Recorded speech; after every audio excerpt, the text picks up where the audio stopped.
Hello everyone. ఈ యుద్ధాల వల్ల ఇండియాలో పెట్రోల్, డీజిల్, గ్యాస్ కొరత వస్తుందా? కేవలం 25 రోజులకు సరిపడే ఆయిల్ మాత్రమే మన దగ్గర ఉందా? ఇది రాబోయే పెను ప్రమాదానికి సంకేతమా? ఈ వీడియోలో డిస్కస్ చేయబోతున్నాము. పూర్తిగా చూడండి. అసలు యుద్ధం అప్పుడే ఆయిల్ ధరలు ఎందుకు పెరుగుతాయి? నంబర్ 1, ఆ దేశాల నుండి ఆయిల్ సరఫరా తగ్గిపోద్ది కాబట్టి. నంబర్ 2, ఆయిల్ సముద్ర మార్గంలో ట్యాంకర్స్తో రావాలి. ఆ మార్గాలు ప్రమాదకరంగా మారతాయి కాబట్టి. ఇక్కడ ఎక్స్ట్రా లాజిస్టిక్, షిప్పింగ్ ఎక్స్పెన్సెస్ ఉంటాయి కాబట్టి బ్యారెల్కి $5 to $8 ఎక్స్ట్రాగా యాడ్ చేస్తారు. అందుకే క్రూడ్ ఆయిల్ ధర మార్చి స్టార్టింగ్లో బ్యారెల్కి $93కి పైగా పెరిగిపోయింది. ఈ కారణాల వల్లనే యుద్ధం వచ్చినప్పుడు క్రూడ్ ఆయిల్ ధరలు పెరిగిపోతూ ఉంటాయి. మనం యూజ్ చేస్తున్న పెట్రోల్, డీజిల్, గ్యాస్ అనేది భూమి నుండి డైరెక్ట్ రాదు. క్రూడ్ ఆయిల్ తీసి దాన్ని రిఫైనరీ చేసి మనకి మనం వాడుతున్నటువంటి ఫ్యూయల్స్గా తయారు చేస్తారు. వరల్డ్లో మెయిన్గా క్రూడ్ ఆయిల్ ఉత్పత్తి చేసేటువంటి దేశాలు Saudi Arabia, UAE, Iraq, Russia, America, Iran, ఈ దేశాలు. మరి ఇందులో కొన్ని దేశాల్లో యుద్ధాలు వస్తున్నాయి కాబట్టి ఇప్పుడు ప్రజల్లో ఈ యొక్క భయం అనేది పెరిగిపోయింది. నిజంగా పెట్రోల్ ఉంటుందా, ఉండదా, కొరత ఏర్పడుతుందా, లేకపోతే ప్రైజెస్ చాలా పెరిగిపోతాయా, ఇలాంటి డౌట్స్ చాలా ఉన్నాయి. మరి భారత్ పరిస్థితి ఏంటి? మన దగ్గరికి వచ్చేసరికి సుమారు 85% క్రూడ్ ఆయిల్ అంతా కూడా విదేశాల నుండే మనం దిగుమతి చేసుకుంటున్నాం.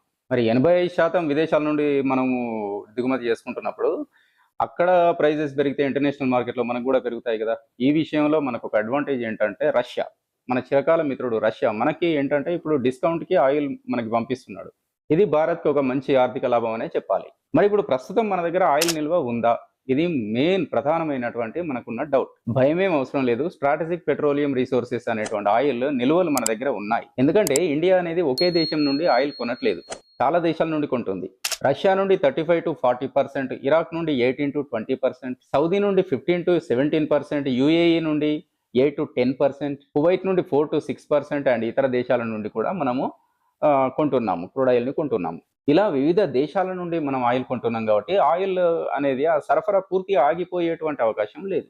అంటే మీకు డౌట్ రావచ్చు, స్ట్రేట్ ఆఫ్ హర్మూజ్ నుండి కూడా, అంటే హర్మూజ్ జలసంధి కూడా ఆగిపోయింది కదా, అక్కడ బ్యాన్ చేస్తున్నారు కదా చాలా షిప్స్ని అని చెప్పేసి. మనకు ఆయిల్ అంతా కూడా కేవలం ఆ జలసంధి నుండే రావట్లేదు కదా. ఆ జలసంధి నుండి మనకు వచ్చేది ఎంత? 35 to 45%. అంటే అది కూడా వన్ ఆఫ్ ద మేజర్ లే. మరి ఆయిల్ సరఫరా పూర్తిగా నిలిచిపోయింది, అయిపోయింది అనేటువంటి మాటల్లో వాస్తవాలు ఎంత? భయపడాల్సిన పని లేదా? మరి ఇప్పుడే అంత భయపడాల్సిన పని అయితే లేదు. ప్రస్తుతం 250 మిలియన్ బ్యారెల్స్ ఇంధన నిల్వలు మన దగ్గర ఉన్నాయని చెప్పేసి గౌట్ అయితే చెప్పింది. కేవలం 25 రోజులకు సరిపడే ఆయిల్ మాత్రమే మన దగ్గర ఉందనే వార్తలు తప్పని మన దగ్గర కనీసం ఒక 2 నెలలకు సరిపడేటువంటి ఆయిల్ నిల్వలు మన దగ్గర ఉన్నాయనేది నివేదికలు చెప్తున్నాయి. ఆయిల్ కొరత ఏర్పడకపోవచ్చు కానీ international market, dollar value, transport expenses వల్ల ఈ ప్రైజెస్ పెరిగేటువంటి అవకాశం మాత్రం ఉన్నది. ప్రైజెస్ పెరిగేటువంటి అవకాశం ఉందిలేండి, అది ఎందుకు లేదు, లేదని ఎందుకు చెప్తాం మనం. సాక్షాత్తు ఇరాన్ పార్లమెంట్ స్పీకరే చెప్పాడు, మహమ్మద్ బాగెర్ ఖలీబాని, యుద్ధం ఇలాగే నెలల పాటు కొనసాగితే గనక చమురు వెలికి తీయలేమని, అమ్ముకోలేమని ఆయనే చెప్పాడు. తద్వారా రేట్లు కూడా పెరుగుతాయి. యుద్ధం ఎక్కువ ఎంతకాలం ఉంటే అంతకాలం రేట్లు పెరిగేటువంటి అవకాశాలు ఉన్నాయని సాక్షాత్ అతనే చెప్పాడు. బంగ్లాదేశ్లో చూసుకుంటే కనుక ఇప్పుడే పెట్రోల్కి, డీజిల్కి వాళ్ళు చాలా ఇబ్బంది పడుతున్నారు. కాస్త ఇంధన కొరత కూడా వాళ్ళు ఎదుర్కొంటున్నారనే చెప్పాలి. దాదాపు 6 to 8 ఫ్యాక్టరీసే మూసేశారంట. అంటే దీని అంతటికి ముందు జాగ్రత్త ఉండాలండి. ఒకవేళ ఎలాంటి పరిస్థితులు వస్తే, ఇలాంటి పరిస్థితులు వస్తున్నాయని చాలా కాలం నుండే మనకు తెలుస్తూ ఉంది. దానికి గాను నిల్వలు పెట్టుకోవాల్సినటువంటి అవసరం ఆ దేశాలకు ఉన్నది. అయినా ఈ భారం ఈ ఒక్కదానిపైనే, అంటే ఆయిల్ పైనే పడేది కాదులేండి. Transport expenses, electricity expenses and food prices పెరిగిపోవడం, ఇలాగ చాలా అన్ని విధాలుగా దీని ఎఫెక్ట్ ఉంటుంది. వివిధ రకాలుగా ఎకానమీ సిస్టమ్ పై ఎఫెక్ట్ పడుతుంది.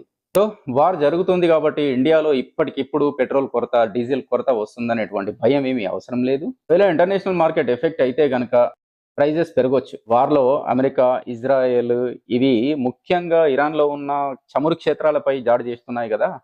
సో అందుకని ప్రైజెస్ పెరగొచ్చు. యుద్ధంలో చిన్నపిల్లలు, మహిళలు, అమాయకులు ఎంతో మంది చనిపోతున్నారు పాపం. దేశాల ఆర్థిక వ్యవస్థలు పూర్తిగా కుప్పగూలిపోతున్నాయి.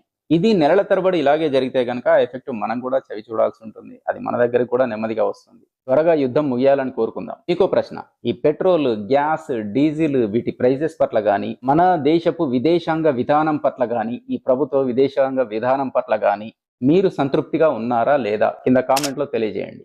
ట్రెండింగ్ టాపిక్స్ అన్ని ఇంట్రెస్టింగ్గా చాలా తక్కువ టైంలో తీసుకొచ్చి డైరెక్ట్గా మీ ముందు పెట్టిస్తాను, చాలా షార్ట్గా. ఛానల్ సబ్స్క్రైబ్ చేయండి. వీడియో ఇన్ఫర్మేటివ్గా ఉంది అని అనిపిస్తే కనుక ఒక చిన్న లైక్ చేయండి. ఈ ఇన్ఫర్మేటివ్ వీడియోని మీ ఫ్రెండ్స్ అండ్ ఫ్యామిలీ గ్రూప్స్కి షేర్ చేయండి. బాగుండాలి, హ్యూమానిటీ వర్ధిల్లాలి. Thank you very much. జై భారత్, జై హింద్.